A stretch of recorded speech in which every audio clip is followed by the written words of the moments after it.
ये सवाल आया था कि श्री राम के वंशज हैं या नहीं। दोस्तों, अयोध्या में भगवान श्री राम का भव्य मंदिर तैयार हो चुका है। 22 तारीख को रामलाल की प्राण प्रतिष्ठा होने वाली है, जहां देश की बड़ी बड़ी हस्तियां पहुंच रही हैं।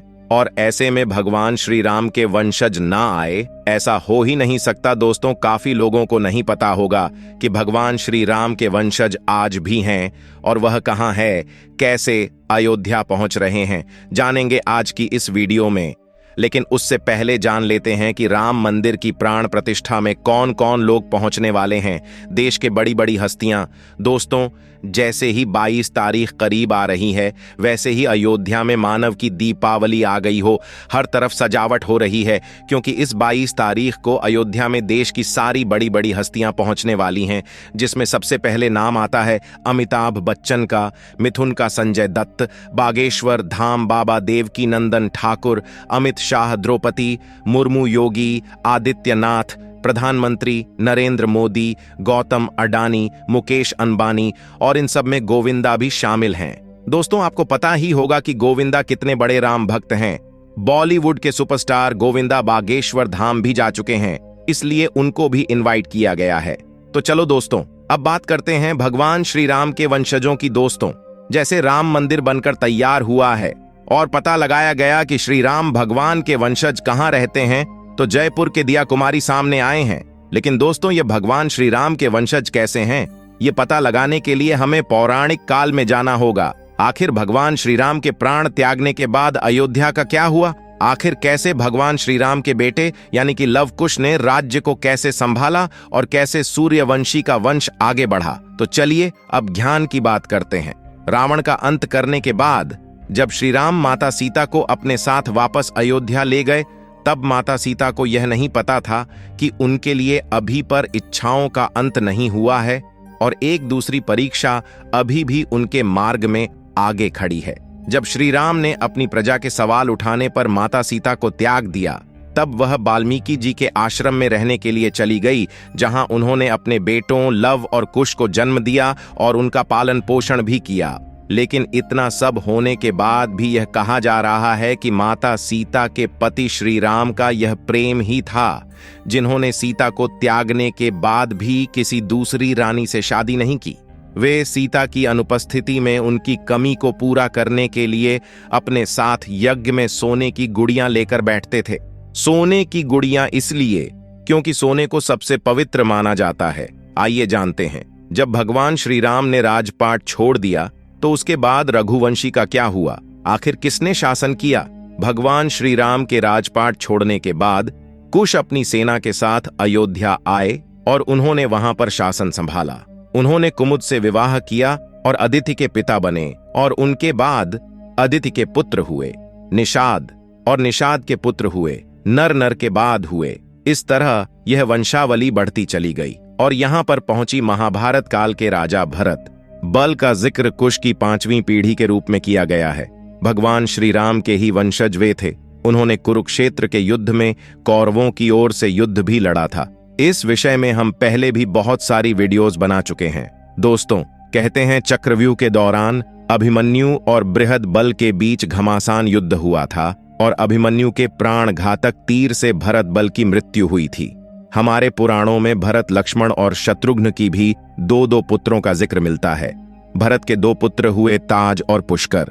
वहीं लक्ष्मण जी के पुत्र चित्रागंदा और चंद्रकेतु तथा शत्रुघ्न के पुत्र हुए सुबाहु और शूरसेन। कहते हैं मथुरा का नाम भी पहले शूरसेन ही था। जब भगवान श्री राम को वनवास मिला, तब उस समय में भरत जी का राज्याभिषेक होने वाला था, लेकिन भरत जी नहीं माने। उन्होंने दक्षिण कौशल प्रदेश में कुश और उत्तर कौशल प्रदेश में लव का अभिषेक करा दिया। भगवान राम के काल में ही कौशल राज्य उत्तर कौशल और दक्षिण कौशल में विभाजित था। कालिदास के रघुवंश चरित्र के अनुसार भगवान श्री राम ने अपने पुत्र लव को शराब और कुश को कुशावती का राज्य दिया था। श्रावणी की मां ने तो लव का राज्य उत्तर भारत का था और कुश का दक्षिण भारत का। वहीं रघुवंश चरित्र के अनुसार कुश को अयोध्या जाने के लिए विंध्याचल पार करना पड़ता था। इससे यह भी सिद्ध होता है कि उनका राज्य दक्षिण कौशल में ही था। कुश की राजधानी कुशबाली आज भी बिलासपुर जिले में मौजूद है। और कौशल को राम की माता कौशल्या की जन्मभूमि माना जाता है। वहीं दूसरी तरफ ऐतिहासिक तथ्यों के अनुसार लव ने पुरी नगर की स्थापना की थी, जिसको लवपुरी बाद में कहा गया, जो वर्तमान में लाहौर में स्थित है। यहां तक कि इनके किले में लव का एक मंदिर भी बना हुआ है। दक्षिण पूर्व एशियाई देश लाओस थाई नगरी लोगपुरी दोनों ही उनके नाम पर रखे गए हैं। ऐसा माना जाता है कि इसके बाद लव के वंशज गुजरात चले गए और मेवाड़ में आकर बस गए, जहां उन्होंने सिसोदिया वंश की स्थापना की। शायद यही कारण है कि मेवाड़ का राज प्रतीक भी सूर्य है। साथ ही यह भी सुनने में आता है कि लव से राघव राजपूतों का जन्म हुआ, जिनमें वर्ण गुंजन जाट और सीक्वल का वंश चला। दूसरी शाखा सिसोदिया राजवंश की थी, जिसमें केसल और गहलोत वंश के राजा हुए। दूसरी ओर कुश ने कुशावती राज्य की स्थापना की, जो छत्तीसगढ़ राज्य के बिलासपुर जिले में मौजूद है। कुछ ने अपना राज्य पूर्व की तरह भी फैलाया और ऐसा माना जाता है कि थाईलैंड के राजा इसी वंश के थे। शायद इन्हीं कुछ कारणों से थाईलैंड के राजा को आज भी राम की उपाधि देने की प्रथा यथावत है। साथ ही कुश से कुशवाहा यानी कि कछुआ राजपूतों का वंश चला। इसके अलावा मौर्य, सैनी, शैव के संप्रदाय की स्थापना कुश के वंशों से ही हुई। वहीं जेपी मित्तल की किताब हिस्ट्री ऑफ ऑथेंटिक इंडिया के अनुसार उसकी मृत्यु एक असुर के मत से हुई थी। इसके अलावा ऐसा कहा जाता है कि लव और कुश में से कुछ का ही वंश आगे बढ़ा। इसी कारण इतिहास में कुश के ही वंशजों का वर्णन ज्यादा मिलता है। पुराणों में 30 दूसरे सूर्यवंशी राजाओं का जिक्र भी मिलता है, जिसमें से एक नाम गौतम बुद्ध का भी है। सुअर वंश के अंतिम राजा के रूप में राजा सुमित को ही जाना जाता है, जिन्होंने नंद वंश के संस्थापक पद्मनंद से हार मानकर अयोध्या को कस्बे में ले लिया था। और यह समय ईसा पूर्व से 362 से लेकर 420 तक कर रहा होगा। वहीं भारत की सर्वोच्च अदालत ने यह भी आगे जाकर पूछा गया कि क्या राम के आज भी कोई वंशज मौजूद हैं? क्या उनका अस्तित्व आज मौजूद है? तब जयपुर के राज परिवार में से दिया कुमारी ने एक पत्रावली के जरिए कुछ सबूत पेश किए, जिसमें अयोध्या के सभी राजाओं के नाम कर्मा अनुसार लिखे हुए थे और इसमें राम के वंशज के रूप में 289 नंबर पर वंशज अमर जयपुर के सवाई जयसिंह का ही नाम था और इसी क्रम में 307 वंशज के रूप में दिया कुमारी के पिता महाराजा भवानी सिंह का नाम भी मिलता है।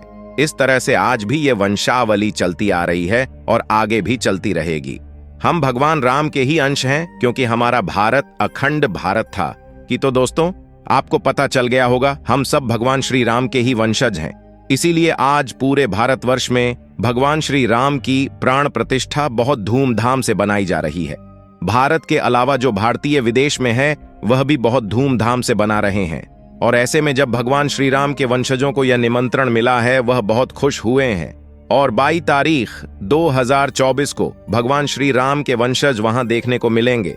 जो लोग ये कहते थे कि भगवान श्री राम के कोई वंशज नहीं है और काल्पनिक कहानी बताते थे, उनको आने वाली 22 तारीख को पता चल जाएगा कि भगवान श्री राम के वंशज कहां हैं और कहां से वह आ रहे हैं। अगर आप भी मंदिर बनने से खुश हैं तो कमेंट में जय श्री राम है जरूर लिखें।